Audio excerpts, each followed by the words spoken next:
Hey guys, tonight we step into the final pages of a life that shaped an entire continent. The story of Isabella, the First of Castile, and her silent, lingering, and terrifyingly painful decline.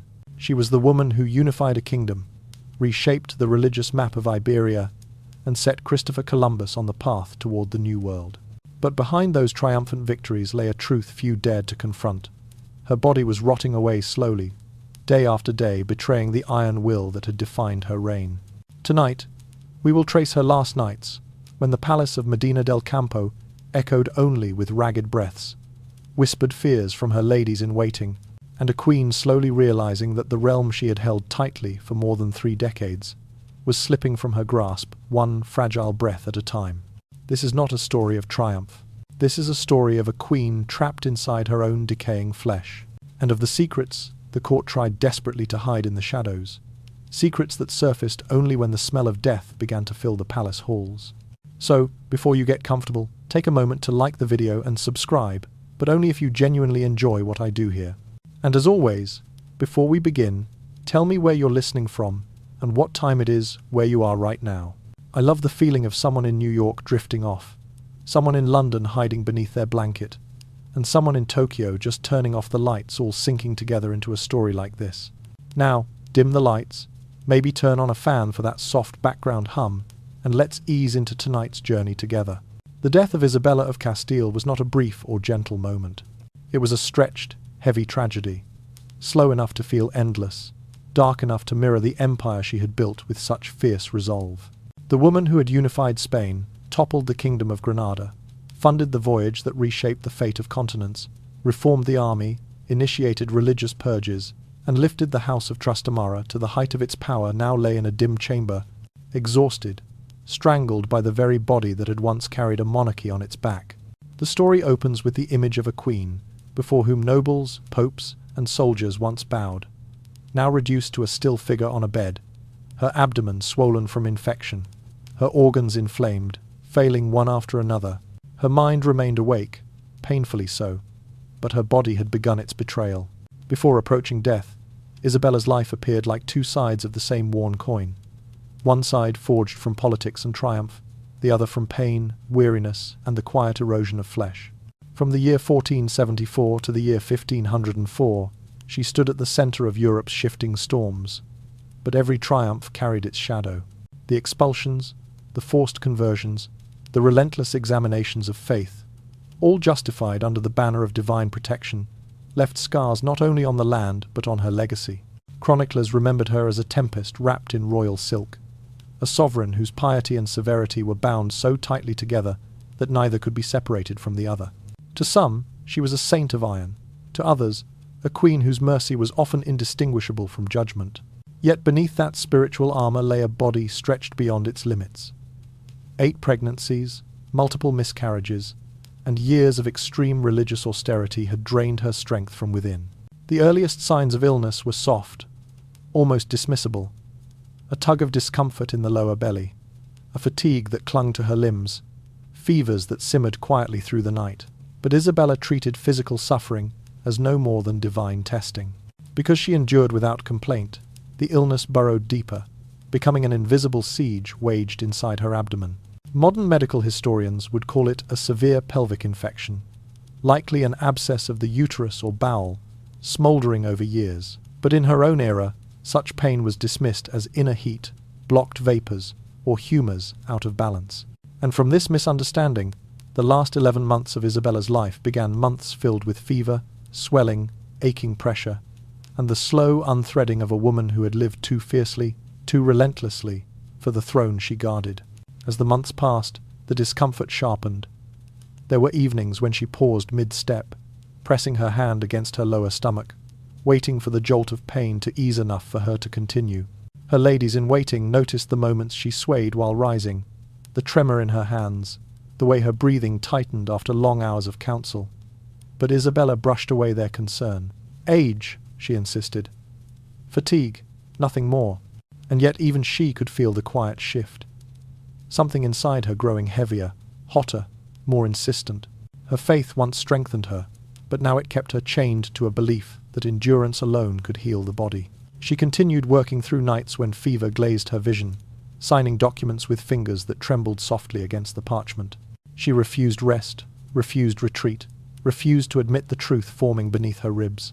The infection advanced with the patience of a tide. Day by day, it thickened within her, turning each breath into a task, each movement into a negotiation between will and pain. Her abdomen began to swell, subtly at first, then unmistakably. What had been dismissed as age or exhaustion revealed itself as something deeper, something that no prayer, no ritual, no political strength could command.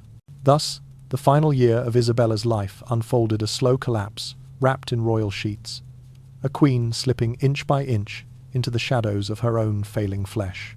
The woman who once commanded armies now struggled against an unseen enemy growing inside her, an enemy she could neither confront nor conquer.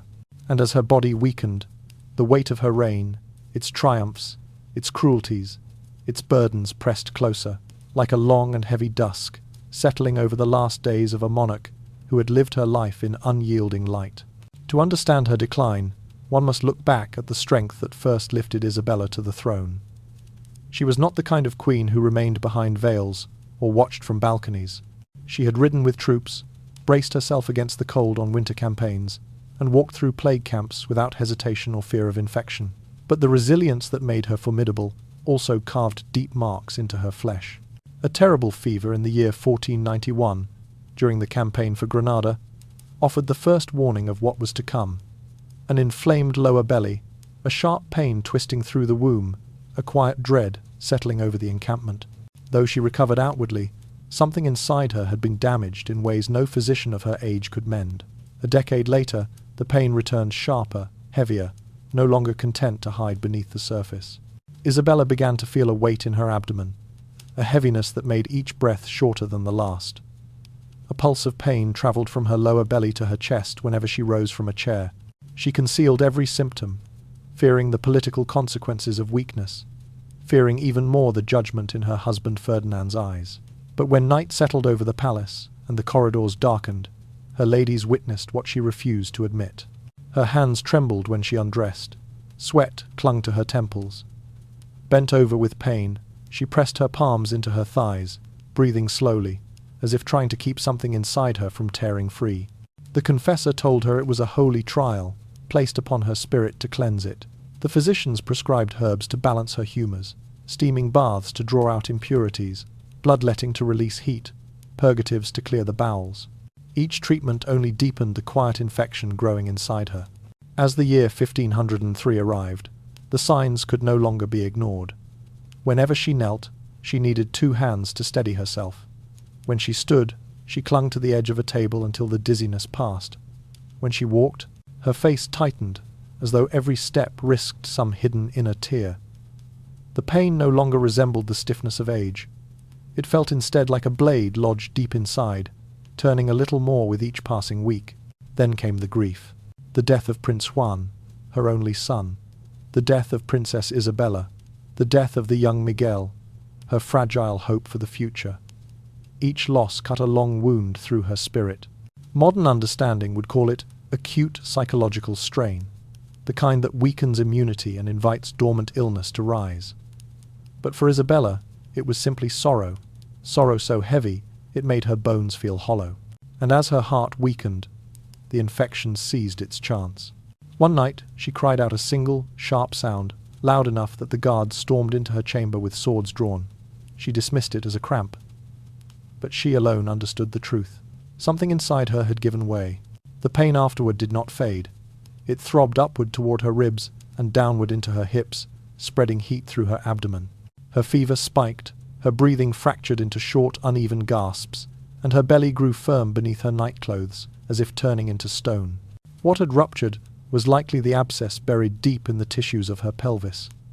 Fluid that had been trapped for months, perhaps years, had spilled into the cavity of her abdomen. Modern medicine would name it peritonitis, a sudden bloom of infection spreading like fire across tender membranes.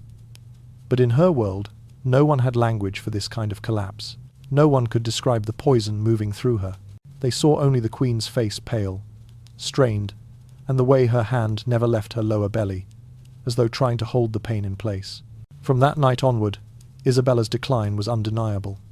Her abdomen stiffened further, rising slightly with each breath, as if resisting every movement of air. The fever no longer ebbed, but burned continuously, leaving her drenched in sweat even as her skin cooled. She tried to maintain her composure at court, but her voice trembled, and her posture folded inward, as if protecting a wound no one could see. The queen, who had once endured winter marches without complaint, now winced at the simple act of shifting her weight in bed. Each day became a test of endurance. Each night became an interrogation conducted by her own failing flesh. And though she continued to whisper prayers, she no longer believed the pain was a test. It was the beginning of her undoing. When the pain shifted into a form that could no longer be concealed, Isabella's world began to shrink. From a queen who had once guided both Castile and Aragon, she was now confined to a darkened chamber thick with the smell of herbs, sweat, melted wax, and illness. Her whole body burned as if wrapped in fire, yet her hands and feet felt chilled, distant from the heat consuming her core. Her abdomen had swollen severely, and even the lightest touch made her gasp, as though the air itself pressed too hard against her skin. On her better days, the fever merely simmered. On the worse ones, it rose violently, flaring like a furnace beneath her ribs. The physicians, desperate and uncertain, multiplied their efforts. They cut veins to cool her humours, drained her bowels to purge toxins, and steamed her with fragrant herbs meant to soothe female ailments. But the more they treated her, the harder her belly became, tightening under their hands like wood.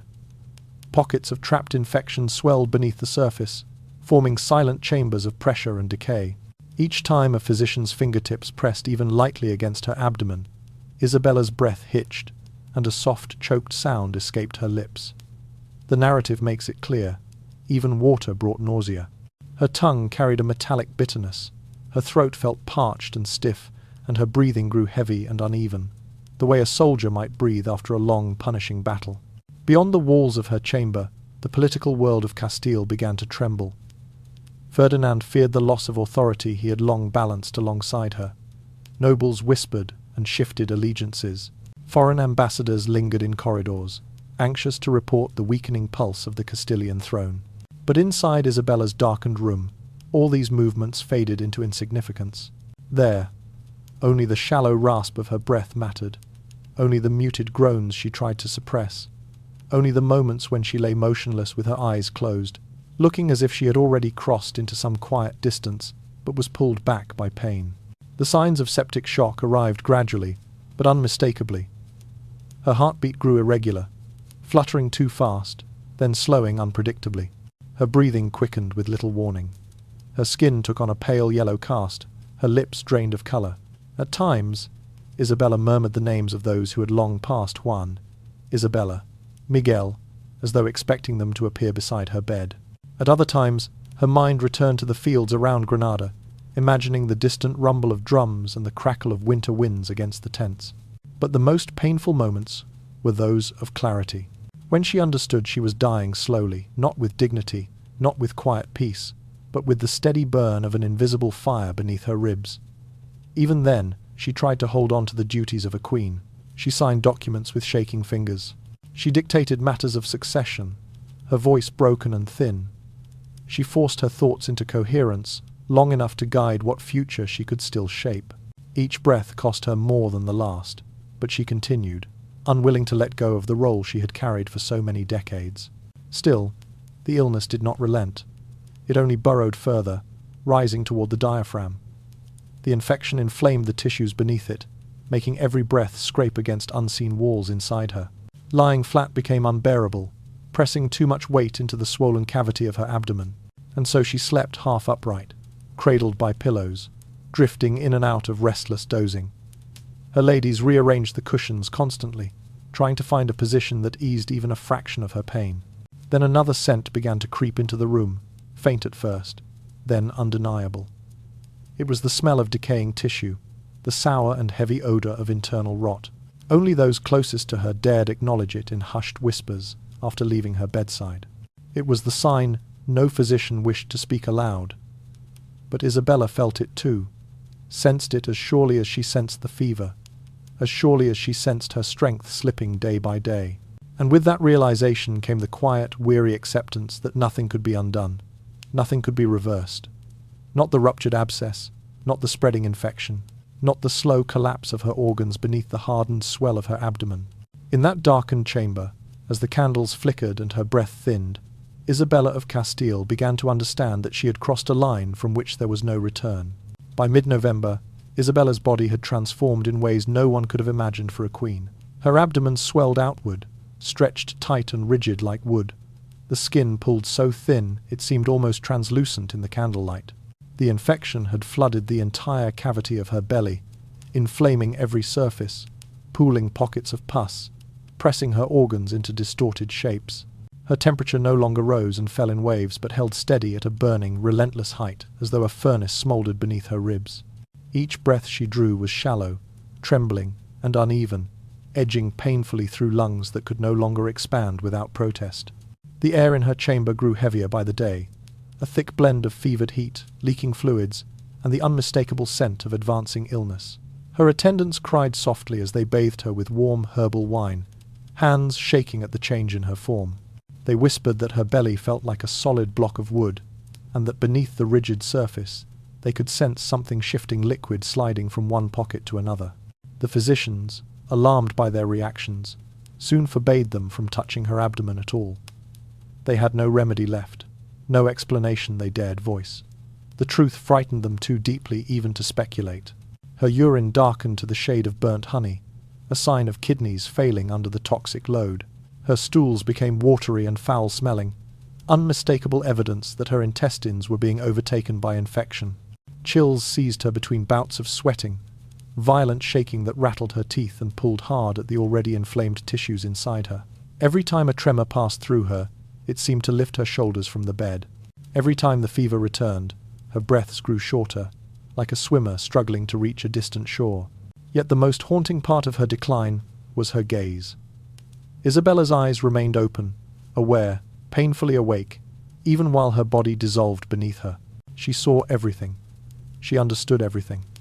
It was a terrible clarity consciousness trapped inside a failing shell. She spoke rarely now, and when she did, her voice floated out as thin and shaky as a draft under a door.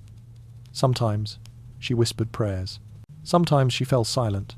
Sometimes she called softly to those long dead, not in confusion but in longing, as though hoping they might be waiting just beyond the edge of her vision. But the pain never relented. It climbed over her, around her, through her, tightening its grip hour by hour. Outside her chamber, the political tension rose with every tremor of her breath. This was no longer the court of a ruling monarch. It was the court of a queen whose throne was slipping into emptiness. People travelled to Medina del Campo not to comfort her, not to pray beside her bed, but to align themselves with the future. Nobles whispered in corridors. Advisors weighed their loyalty. Envoys from foreign lands observed with quiet calculation. Factions took shape almost openly now, some leaning toward Ferdinand, others toward Joanna, still others toward distant influence. Everyone seemed to understand that Isabella's life had narrowed to its final days, and every whisper outside her door carved new lines in the shifting landscape of power. Isabella sensed all of it, even through the haze of fever, through the stabbing heat in her abdomen, through the cold sweat that soaked her linens. She understood the restless movement beyond her walls. She felt it like another kind of pain, not physical but heavy nonetheless, pressing upon her chest as surely as the infection pressed upon her organs. She knew they were dividing, choosing sides, preparing for a Castile without her. That knowledge struck deeper than any fever spike. For decades she had held the kingdom steady, woven it into something firm and unified. Now she lay helpless while it loosened, thread by thread, beyond her reach. The infection continued its advance, quiet and merciless. Her breaths shallowed, her hands trembled even when still. Every candle flickered as if stirred by an unseen draught, though the air in the room was stagnant. Her attendants moved softly, as though fearing the slightest sound might push her further into the edge she hovered upon. And Isabella, held between awareness and exhaustion, understood with a growing, resigned calm that nothing could be reversed. Not the politics unravelling outside her chamber, not the decay consuming her from within. The Queen had begun her final descent, and the court and the world were already preparing to step into the silence she would soon leave behind. One night before dawn, Isabella tried to sit up to pray, but the moment she lifted her body even slightly, a sharp, slicing pain tore through her abdomen. The cry that escaped her lips was thin but piercing, enough to wake the guards and send her ladies rushing to her side. She clutched her belly, her face drained of all colour, her breath cut short as though an invisible blade had twisted inside her. They lowered her carefully back onto the mattress, but something essential had shifted in that instant. From that moment onward, her breathing weakened noticeably, breaking into small, unsteady fragments like the flickering flame of an oil lamp about to gutter out. Somewhere deep within her, a rupture had occurred, almost certainly the abscess bursting entirely, and it pushed her body into the final, irreversible stage of septic collapse. The priest was summoned and, with trembling hands, administered the last sacrament. His voice wavered through the prayers, soft and steady, though every eye in the chamber knew the meaning of his presence. The queen was passing from life into whatever lay beyond. Ferdinand arrived soon after. He looked stricken, shaken not only as a husband watching his wife slip away, but as a co-ruler suddenly confronted by the uncertain future of Castile. He took her hand thin, fever-hot, trembling, and she squeezed it weakly, summoning what strength remained to her. With a fading whisper, she reaffirmed the succession of Joanna, as if carving her final will into the air itself. It was the last declaration she would ever make, the last attempt to shape the kingdom that had consumed her life. And then, a little past midday, on the 26th day of November, in the year 1504, Isabella exhaled one long, wavering breath. Her chest rose only slightly, then fell, and did not rise again. Silence settled over the chamber, soft and abrupt. Her ladies wept behind their veils. The priest murmured the closing blessing. Ferdinand bowed his head, and though grief shadowed his face, a flicker of calculation crossed his eyes. Outside the bedroom door, the court was already shifting its weight, not toward mourning, but toward the scramble for power that inevitably follows the fall of a sovereign. Isabella's death did not bring the peace some had expected. Her body remained swollen, the skin tinged a grey-yellow pallor, the faint but undeniable scent of infection lingering in the air. The physicians hesitated at the thought of embalming her in the traditional manner. To open her abdomen would have revealed devastation so severe that even seasoned attendants might have recoiled. They refused. Instead, they anointed her with aromatic oils, rubbed her limbs with resin, layered her in spices and herbs meant to mask the odor rising from her decaying organs. But death is not easily hidden. Even wrapped tightly in cloth, even soaked in perfumes, her body continued its quiet surrender to decomposition.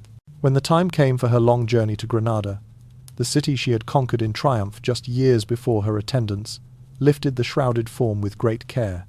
Yet the weight felt changed, softened, as though the body within no longer held the firmness of life. The journey took days. Cold winds pressed against the procession, horses snorted in the early winter air, and beneath every layer of linen and resin, the slow breakdown of her body continued relentlessly. By the time they reached Granada, the wrappings were heavy with oil and spices, darkened in places, and damp where the internal decay had seeped outward. Those assigned to attend the bier kept a respectful distance, not out of disrespect, but from the unavoidable reality that the smell of death had grown too strong to ignore. Yet the funeral proceeded with solemn grandeur, banners raised, clergy chanting, nobles walking in grim silence. In the very city that symbolized her greatest victory, Isabella was laid to rest in the royal chapel she had helped envision. And so ended the life of the woman who had reshaped an entire continent, not with a final triumph or a peaceful passing, but with the quiet collapse of a body exhausted by decades of power, struggle, faith, grief, and relentless duty. Her legacy would continue to echo through centuries, but her final hours were painfully human, a stark reminder that even queens who bend history cannot escape the frailty of flesh. While Isabella lay motionless upon her bed, the court of Castile did not pause. It merely shifted its center of gravity from her weakening authority to the unfolding chessboard of succession. Rumors of the queen's worsening condition drifted across the kingdom like winter fog.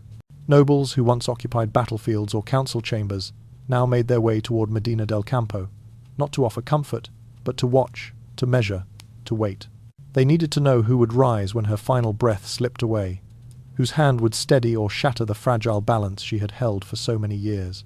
Ferdinand, her husband and co-sovereign, stood caught between affection and ambition. He knew that his influence in Castile was thinner than in Aragon, Without Isabella, the foundation beneath his authority grew perilously fragile. She had been his partner, his shield, and at times the bridge that connected him to a realm that did not fully trust him. Now that she weakened, the gap between power and vulnerability widened. Some factions leaned toward him, imagining he might guide the kingdom forward. Others whispered their allegiance to Joanna, the legitimate heir yet troubled in mind, a daughter whose instability made her future rule uncertain, but whose claim was undeniable. Even inside the suffocating chamber where Isabella battled fever and pain, the politics of the outside world seeped in like a second infection. Between moments of delirium and flashes of clear awareness, she fought to retain the last fragments of control. She ordered her will to be amended, her fading voice insisting that the crown of Castile belonged to Joanna alone, not to Ferdinand. Every sentence she managed to articulate was an act of resistance, a fragile attempt to pull her lineage back from the influence of a husband she both loved and feared, a man whose devotion to her was complicated by his hunger for authority. Foreign envoys were summoned under the polite pretense of inquiring after her health, but in truth they came to assess the stability of a kingdom on the brink of transition. They left her bedside with pale faces and lowered voices, reporting that the woman who once commanded awe across Europe had become only a shadow, clinging desperately to coherence in intervals that grew shorter each passing hour. Inside her chamber, Isabella struggled for breath, her swollen abdomen rising in painful jerks, her vision dimming at the edges like a candle guttering in a draught. Outside, the careful shuffle of footsteps, nobles, clerics, ambassadors, echoed softly, each step a reminder that the realm was preparing to move from the hands of the dying to the hands of those waiting. The tension tightening around the court grew almost tangible. Every whisper, every closed door, every hurried messenger seemed to carry the same question. What would become of Castile when Isabella died? Alliances formed quietly in shadowed corridors. Eyes watched Ferdinand not with sympathy, but with calculation. Others observed Joanna's supporters, gauging their strength, wondering whether a queen plagued by emotional turmoil could truly hold the reins of a kingdom as vast and complicated as Castile. Within her room, Isabella sensed the shifting winds as strongly as she felt the fever burning inside her. The political restlessness pressed against her heart like another kind of pain, one sharper than the inflammation twisting her organs. She had devoted decades to binding Castile into something unified and stable, had sacrificed her own body to secure heirs and alliances, had driven herself to exhaustion for the sake of her realm. Now, as she hovered on the edge of life, she realized that the unity she forged was already loosening, slipping, unraveling, forming cracks that widened with every uncertain whisper in the halls outside. Yet she did not surrender her voice. With what breath she could gather, she repeated her instructions. Joanna must rule. Joanna must inherit. Castile must not fall into the hands of anyone else, even Ferdinand. These declarations drained her strength, but she forced them out, clinging to the last threads of sovereignty she still possessed. Her attendants leaned close to catch her faint words, their faces tense with worry and sorrow. They understood, as did she, that they were witnessing her final attempt to shape the future before her body silenced her forever. Outside her chamber, life did not pause. Scribes prepared documents, nobles exchanged glances, guards positioned themselves with heightened alertness, and throughout the corridors of Medina del Campo, a quiet, relentless truth crept along the walls. A reign was ending, and the world was already shifting its weight toward the throne that would soon stand empty. In that dim, fever-soaked room, Isabella lay fighting both illness and time, aware that every breath she drew was counted, aware that the fate of Castile balanced precariously upon her final days. By a certain point, Isabella's chamber was no longer a simple bedroom, but an entire universe of sickness unto itself. The dim glow of candles and the faint light slipping through the narrow window cast long, wavering shadows of the attendants who moved quietly around her. Incense burned without pause, in an attempt to mask the smells of fever and failing flesh, yet it only thickened the air into something heavier, something clinging, a suffocating mixture that sank into the hair, clothing, and skin of anyone who crossed the threshold. The atmosphere seemed almost tangible, as though illness itself had settled over the room like a veil that no breeze could lift. Within that dim world, her fevers followed their own rhythm, rising and falling like an unsteady tide. At brief intervals, the heat receded just enough for Isabella to bend over parchment, her hand trembling as she forced herself to focus long enough to sign a document or whisper out an instruction. But then the tide surged again, drowning everything in a fog. Her words broke apart, mid-sentence. Her eyes unfocused, staring at shapes only she could see. Each spike of fever shook her violently, her eyes open wide but hardly seeing the present moment. She called for her dead daughter in a soft, fractured voice. She asked about the siege of Granada, as if it were unfolding outside the walls that very night. Her confessor kept vigil beside her bed, urging her to offer the suffering to God, to transform the twisting pain in her abdomen and the inflamed lining of her peritoneum into something sacred. But between prayers, there were moments when Isabella turned her face away, jaw clenched as if holding back a groan. She no longer possessed the strength to elevate her agony into devotion. It was not holy pain. It was raw, merciless, earthly pain, the kind that gnawed from within and left nothing untouched. Over time, even the simplest movement became torment. Merely lifting her into a sitting position altered the pressure inside her swollen abdomen so sharply that she let out a short, strangled cry, a sound she tried desperately to suppress, but one that haunted the women who heard it. Her attendants faced an impossible choice. If they left her in one position, her limbs grew numb and her joints stiffened painfully. If they shifted her even slightly, they awakened the burning torment deep within her belly. Every adjustment felt like choosing between two cruelties. Her world compressed into a handful of shrinking details: the bed beneath her, the blankets tucked around her frail frame, the unsteady rhythm of her own breath, and the cool hand of someone holding hers when the pain peaked. She became acutely aware of the soft sobs her ladies tried to hide in the corners of the room. Everything else, the court, the military campaigns, the treaties, the distant lands across the ocean she had helped send explorers to, receded into faraway memories, unreachable now. The room's silence was broken only by her uneven breathing, the rustle of fabric when someone adjusted her pillow, or the whispered prayers recited beside her bed. Isabella's universe narrowed until only the immediate remained pain, breath, shadow, and the quiet presence of those who refused to leave her side. She could no longer imagine the vastness of the empire she had shaped, nor the distant shores changed by her decisions. All of it lay beyond the walls of that suffocating chamber, as irrelevant as dreams to someone who could barely lift her head. In the stillness of those long nights, Isabella existed in a liminal space, neither fully in the world she had dominated, nor fully beyond it. The crown, the politics, the wars, the triumphs and devastations all had slipped from her grasp. What remained was a woman trapped in a body, unraveling from the inside, aware of every shift, every flare of heat, every whisper of movement within her failing organs. The queen, who had once commanded crowds and shaped nations, was now reduced to the quiet, breathless struggle of simply enduring the next moment. Her realm had shrunk to the size of her own suffering, and within that shrinking world, she lingered, suspended in the dim glow of candles, held between life and whatever waited in the darkness beyond. By the time the truth could no longer be softened, no one in Isabella's chamber could pretend otherwise.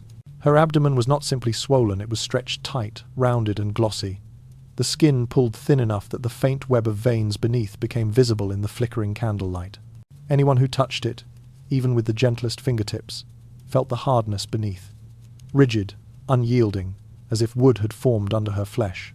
Yet, beneath that wooden stillness, there was movement, a slow shifting of fluid, a quiet sloshing that made her ladies exchange frightened glances. What modern medicine now names inflammatory fluid, pus, and trapped gas spreading through the abdominal cavity was, in that age, spoken of only as internal rot, a phrase whispered with dread and the sign of a death already entering the body. The smell in the room, once merely the scent of fevered sweat, thickened into a more complex, more disturbing layer. It became sour, heavy, almost sweet in a way that made the stomach tighten. It clung to the fabric of curtains, soaked into the wool blankets, and settled into the hair of anyone who tended her. Incense burned constantly, a veil of smoke twisting upward from brass dishes. Herbs smouldered, oils bubbled in small lamps. But every attempt to mask the odor only added new notes to it. Floral sweetness, tangled with sharpness, the perfume of sickness and spice, struggling against each other until the air itself felt burdened by contradiction.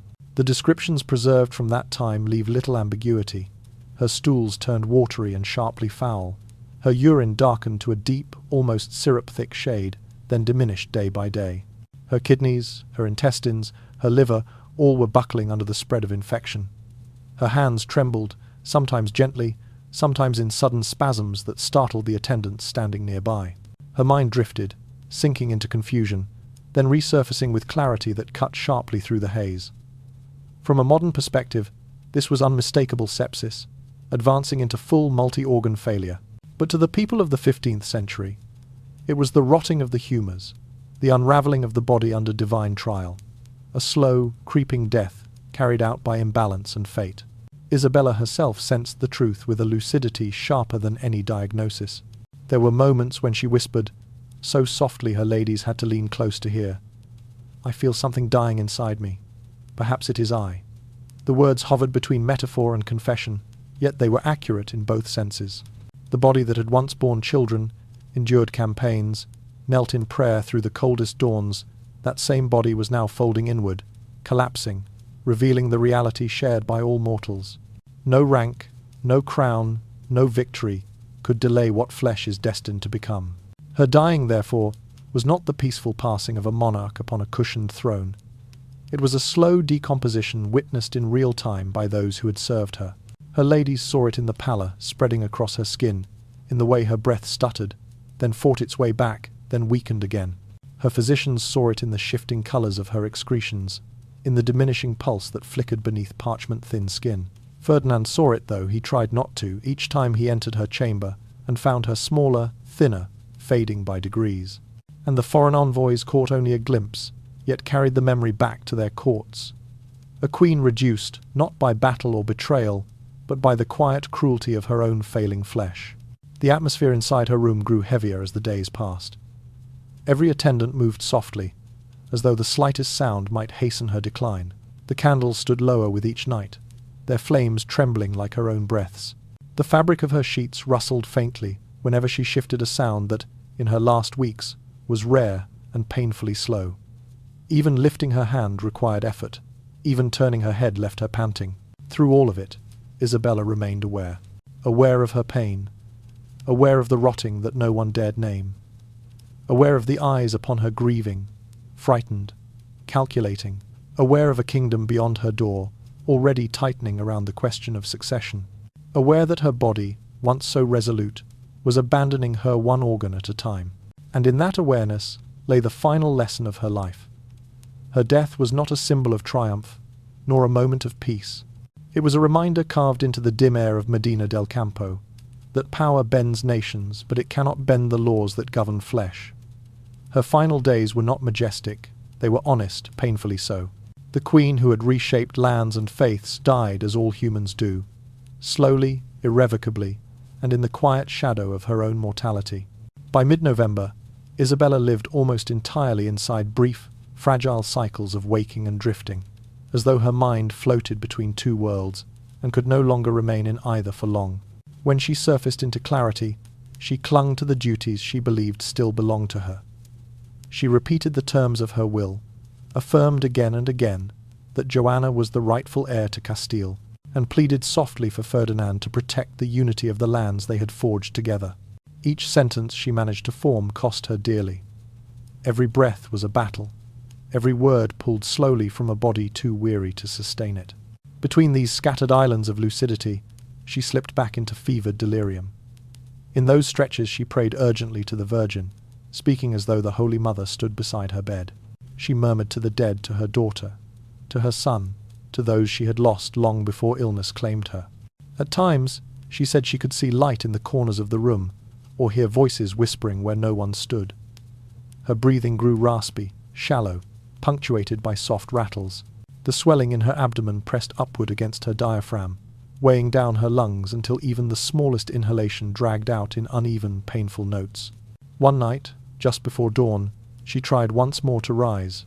It was the last ritual she wanted to complete, the final prayer she needed to offer while she still possessed the strength to sit. Her ladies, exhausted but determined, helped her lift her body from the mattress. And in that single motion, that brief attempt to straighten her back, a violent, searing pain tore through her.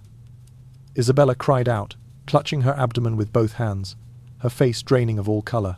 They lowered her immediately, but something deep within her had already ruptured. Perhaps it was the final pocket of pus giving way, or a loop of inflamed intestine breaking open under pressure. Whatever the source, the effect was unmistakable. From that moment forward, the course toward death could no longer be halted, not even for an hour. The priest was summoned. He arrived quickly, carrying the sacred oils and the gravity of the moment. In the hush of the dim chamber, he administered the last sacrament, his voice wavering slightly as he spoke the ancient words. Ferdinand entered soon after, no longer the strategist weighing alliances, but an aging husband standing beside the woman who had shaped his life and his reign. They spoke very little. Isabella no longer had breath enough for conversation. But the most important truth was repeated one final time. Joanna was the Queen of Castile. Morning crept into the room slowly. A faint grey light touching the curtains, the sheets, the pale hollow of Isabella's cheeks. Time seemed to stretch thinly, as though holding its breath along with the attendants who stood in the shadows. Her breathing grew softer, shallower, the small rise of her chest increasingly faint. And then, at midday, on the 26th day of November, in the year 1504, everything ended in quiet. Isabella exhaled once a long, trembling breath that seemed to gather the last of her strength, and her chest lifted barely, then fell and did not rise again. The silence that followed felt heavy, as though it settled over every stone of the palace. Her ladies wept softly, their shoulders shaking though they tried to remain composed. The priest whispered his final prayer, tracing a trembling cross in the air. Ferdinand bowed his head, and for a moment his face revealed his grief, the lines of loss, the weight of farewell. Yet beneath that, sorrow rested another expression, colder, focused, the look of a man who understood that from this moment onward, history would shift, and he must move with it. The court would not wait. Power would not wait. Castile would not wait. Outside the chamber, footsteps paused. Conversations faded. It was as if the entire fortress of Medina del Campo had drawn a single breath, and now held it, acknowledging the moment when an era ended. The woman who had held a kingdom together with will and labour and unyielding faith was gone. The crown she had carried so fiercely lay suddenly ownerless, suspended between the past she shaped and the future she could no longer command. In that fragile, breathless quiet, even the walls seemed to understand. The queen who had bound Castile, reshaped Granada, and altered the destiny of continents would rule no more. Only the stillness remained, and the distant echo of a life that had kept a nation standing until her final, faltering breath. The death of Isabella did not bring the story to a close. Her body, marked by every consequence of the severe infection that had consumed her, remained at the centre of the final chapter. After her breathing ceased, many expected her form to soften, for the swollen abdomen to deflate, for the yellow-grey cast of her skin to settle into something gentler. But what unfolded was the opposite. Her belly stayed taut, stretched as if the flesh still fought against the pressure inside.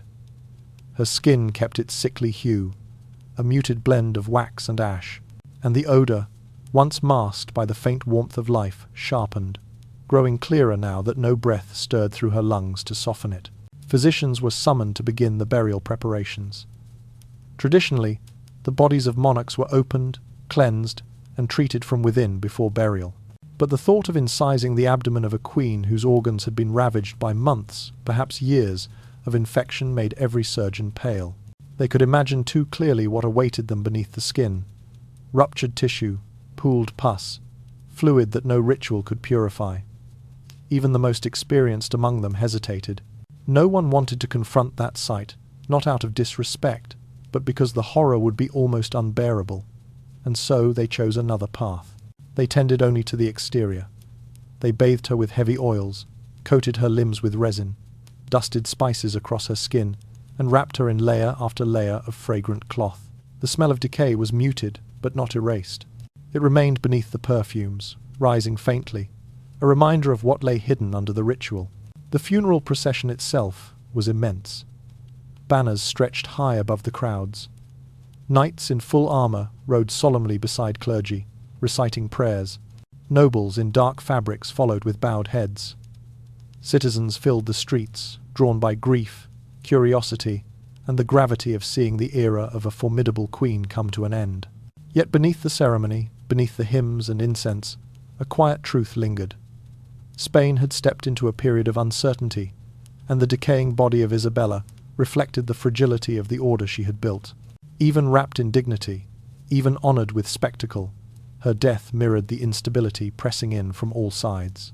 The coffin containing her shrouded body was transported to Granada, the jewel she had taken in triumph, the city that had marked the final victory of Christianity over the Nasrid kingdom.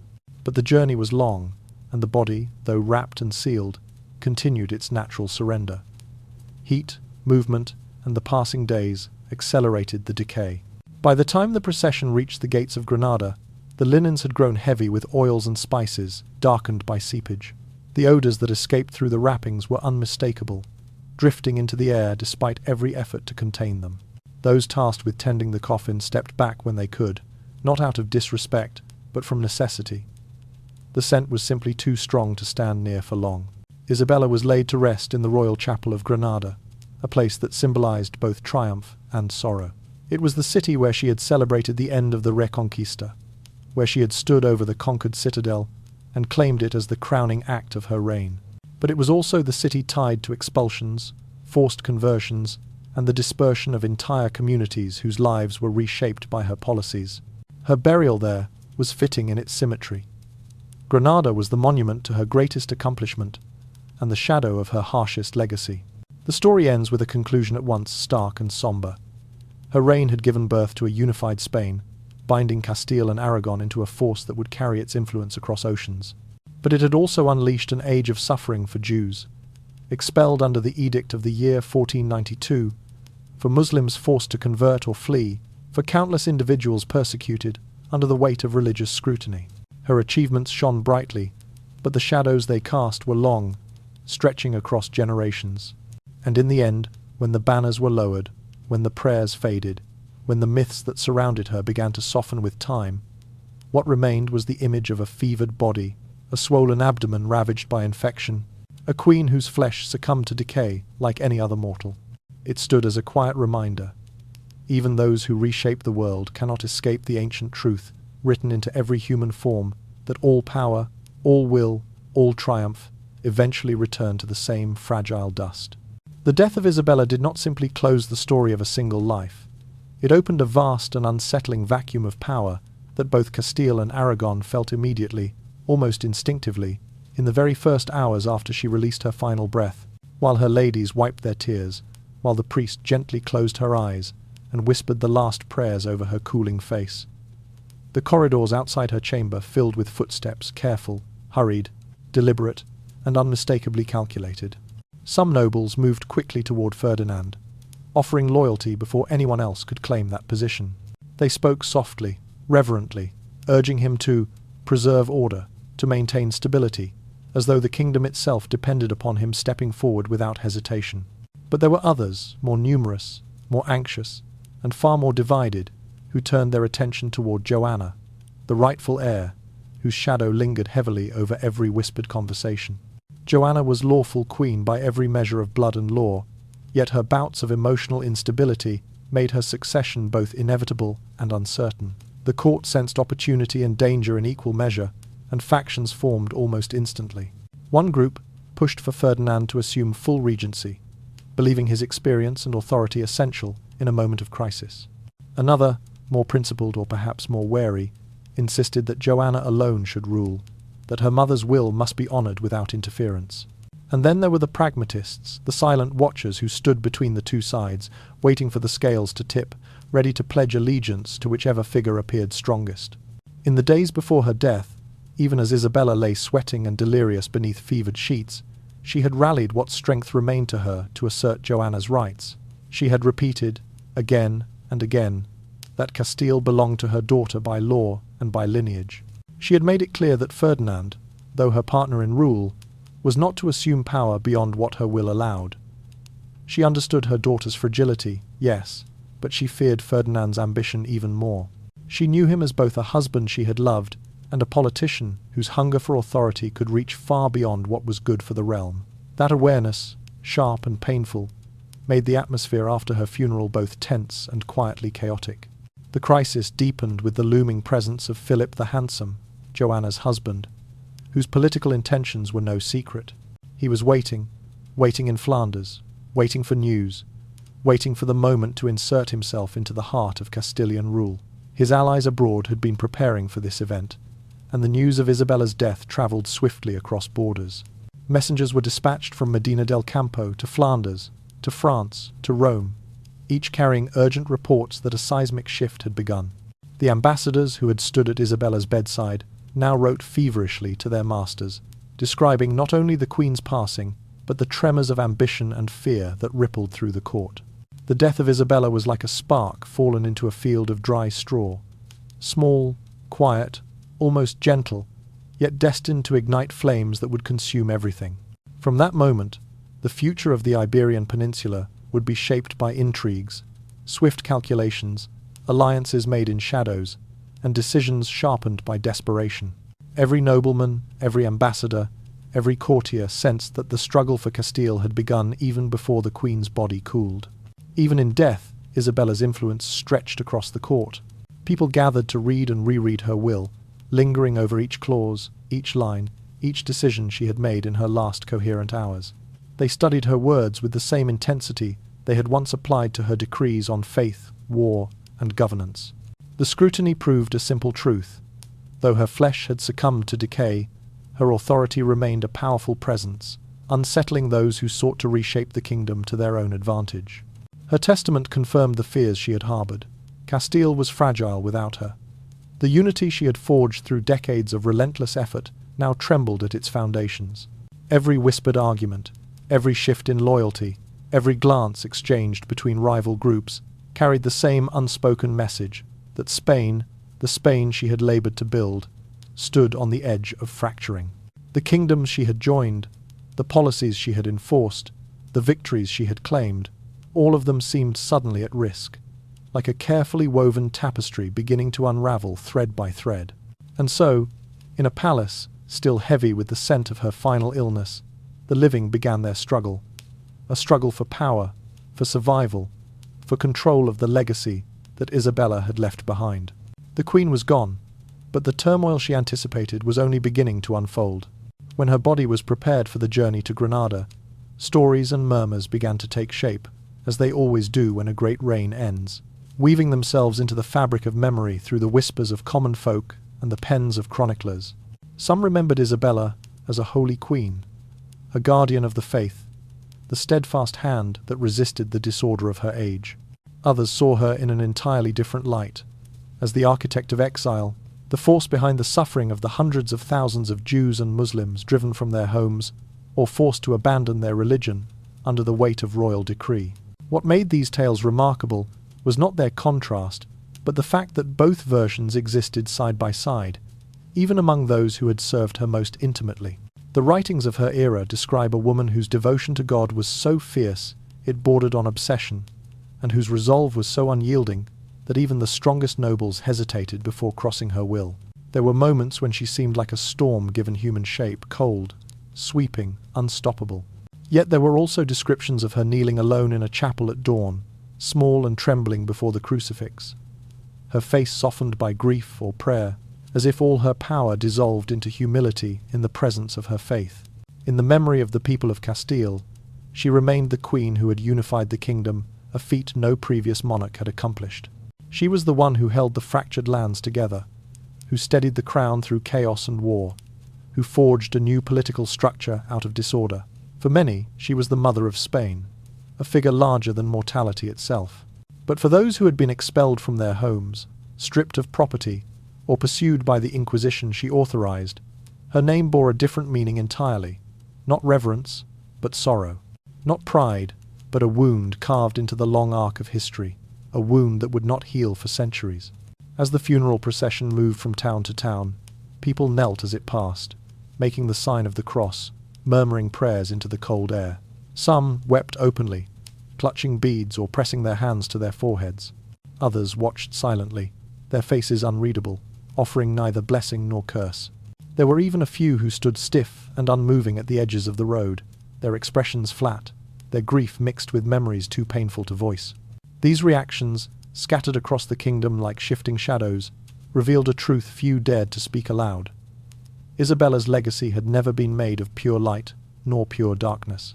It was a tapestry woven from contradictions, virtue intertwined with violence, unity threaded together with division, devotion interlocked with authority.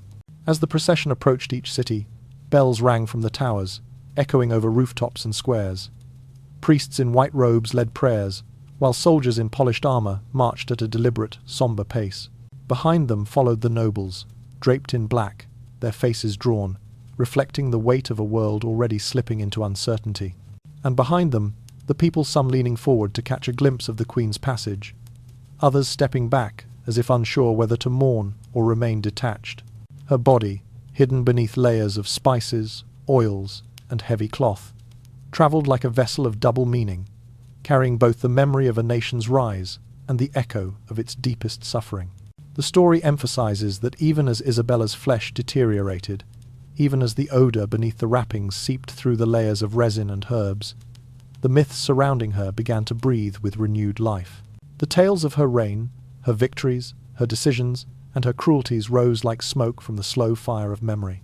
These stories were not shaped by her body anymore, but by the imaginations of those left behind: officials seeking justification, clerics crafting sanctity, critics sharpening their condemnations, and common people trying to understand the force that had governed their lives.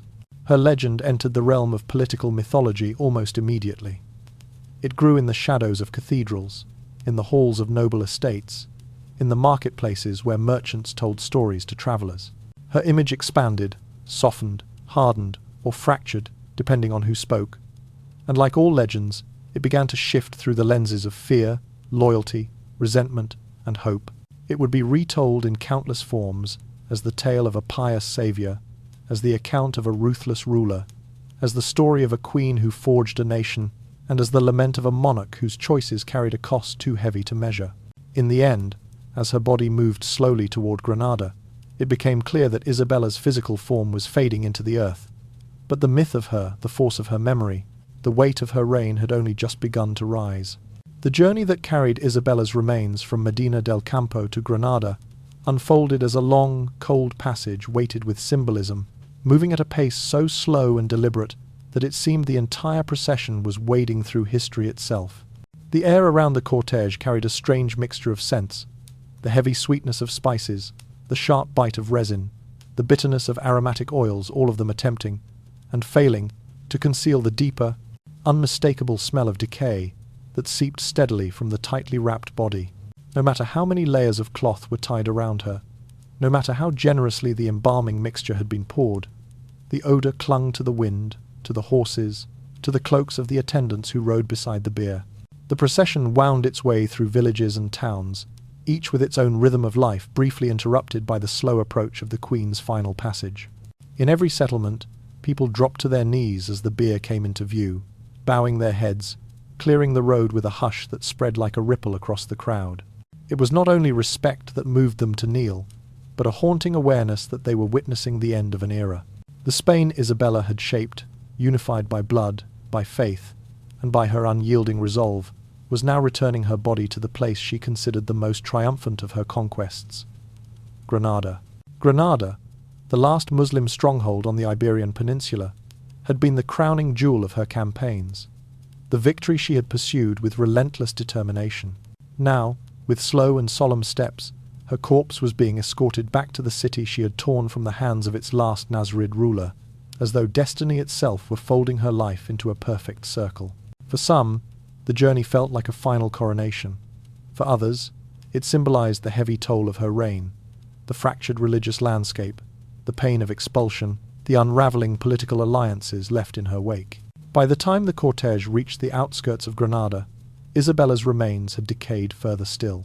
The oils and spices had soaked completely into the shrouds, making them stiff and dark, heavy with absorbed fluids. Even the most loyal attendants were forced to keep a measured distance, covering their faces discreetly with cloths, whispering prayers not only for the Queen but for themselves, as if by merely standing near her, they were inhaling the last remnants of her suffering. Yet the rituals proceeded with unwavering splendor. The city prepared to receive her with a grandeur that matched the weight of her legacy. The royal chapel, commissioned by Isabella and Ferdinand as a monument to their reign, opened its doors to her like a final affirmation of the world she had created. Torches flickered against the stone, casting long shadows that danced across the carved walls. Clergy processed in solemn lines, chanting prayers that echoed through the vaulted chamber. Nobles stood in rigid silence, their faces unreadable as they watched the culmination of a reign that had reshaped a continent. Soldiers, polished and still, formed an honor guard, their presence a reminder of the wars she had commanded. In the quiet moment when her body was lowered into its resting place, the story conjures an image both intimate and vast. The vastness of a kingdom built on conquest and conviction, and the intimacy of a corpse reduced to the simple truth of mortality. The empire she had expanded, the one that reached across the peninsula and beyond the ocean through voyages she had funded, now concluded its narrative in a coffin, sealed tightly to contain the odor of decay. No ritual could extinguish. Her interment in Granada brought forth a paradox that lingered in the minds of all who attended. Here lay the queen, who had enforced unity with iron will, whose policies had altered the fates of Jews, Muslims, and Christians alike. The realm built beneath her rule had thrived and fractured in equal measure, and her death underscored the fragility of the very order she had imposed. Beneath the solemn chants and the cascading incense, beneath the heavy stone and the royal insignia, was a truth more profound than any decree she had ever written. All power, no matter how absolute, ends the same way in silence, in stillness, in the quiet collapse of flesh. And so, in the dimness of the royal chapel, with the scent of embalming spices lingering like a fading memory, Isabella's journey reached its end. The body the kingdom had relied upon for decades became a final lesson, gently laid into stone, that even those who shaped the world must one day surrender to the slow, inevitable unraveling of human form. After the funeral, the narrative drifts naturally toward the double-edged legacy Isabella left behind. Perhaps no other figure in the history of Spain carved such a lasting yet deeply divisive imprint.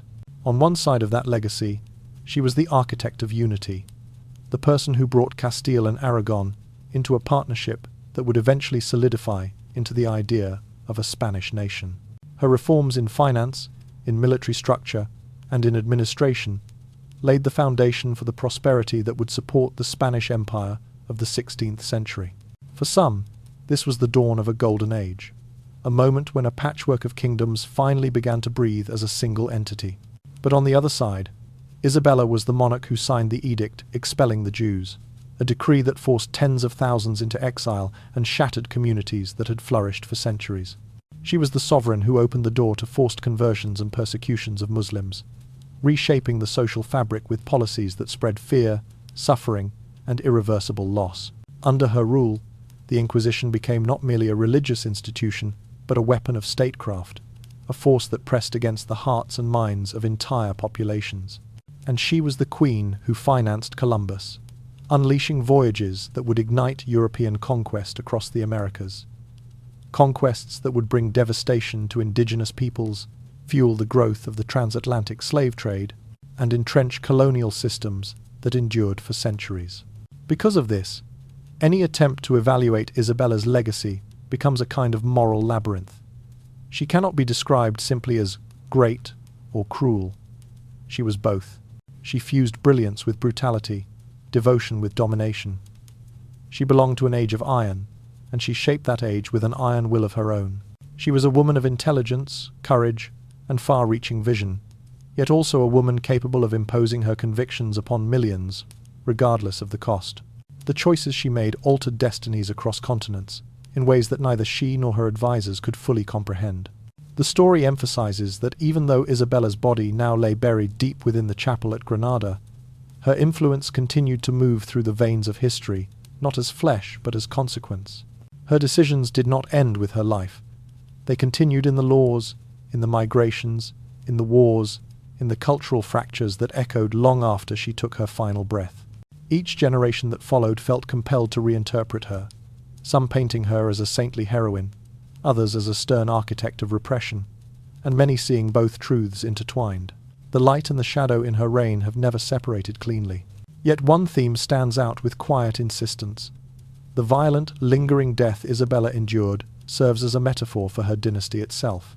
Her reign reached great heights, stretching across oceans and reshaping realms, but it also accumulated wounds deep, hidden wounds that would fester across generations. What she unified would later fracture. What she built with devotion would sometimes collapse beneath the weight of its contradictions. Her empire soared, but it also carried the seeds of suffering that would one day pull it downward.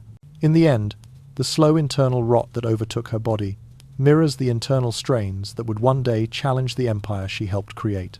Her death was not the swift extinguishing of a candle, but the long dimming of a torch held too tightly, for too long, by a queen whose strength had always been both a blessing and a burden. And as the narrative shifts from her final breaths toward the long arc of her legacy, it becomes clear that Isabella shaped Spain not only through triumphs etched into chronicles, but through decisions that would echo, unresolved, into the far future. Her life, her power, her death, all of them leave us with the same haunting truth, that greatness and suffering often walk together, bound by the same hand, and history remembers both. And now, as the story of Isabella comes to a close, we can let the heavy images fade softly into the dark, like a distant flame dimming little by little. That long journey, the fevers, the strained breaths, the political maneuvering, and the quiet decay of power now becomes nothing more than a thin layer of mist drifting away in the night. You don't need to hold any of it anymore. Just let it pass, gently, the same way history always drifts beyond the reach of human eyes. Because no matter how dark the story seems, it still leaves behind a gentle message that human beings, great or ordinary, rulers of empires, or wanderers of quiet lives, all walk through the same cycle. We are born, we try our best, we make mistakes, and one day, we fade. No one escapes this pattern, and no one is ever truly alone in it. Perhaps that truth itself brings a kind of comfort. If a queen like Isabella had to face the limits of body and spirit, then the weariness you carry tonight is simply a small part of what it means to be human. Let your shoulders soften, let your breath slow, let your eyes drift closed. Imagine the entire story floating away from you like a small boat, leaving the shore, carried by gentle ripples, drifting farther and farther until the water becomes smooth again. And you, the quiet listener, tired after a long day, can simply stay here in the calmest moment of the night. If the story has a message, perhaps it is this: power may be grand, victories may be dazzling, but kindness, self-understanding, and inner peace are the only things that endure. History remembers Isabella in both light and shadow, but you may choose a gentler path, one filled with peace, steadiness, and softness. And before you slip into sleep, I want to send you one small, delicate wish. May you sleep deeply, peacefully, beautifully. And if you enjoy stories like this, quiet historical journeys that feel like breaths and dreams, you're welcome to subscribe, so you never miss the newest and loveliest videos we create together. Now, let everything grow quiet. Just you, the night, and the slow rhythm of your breathing carrying you into rest. Sleep well, so very well.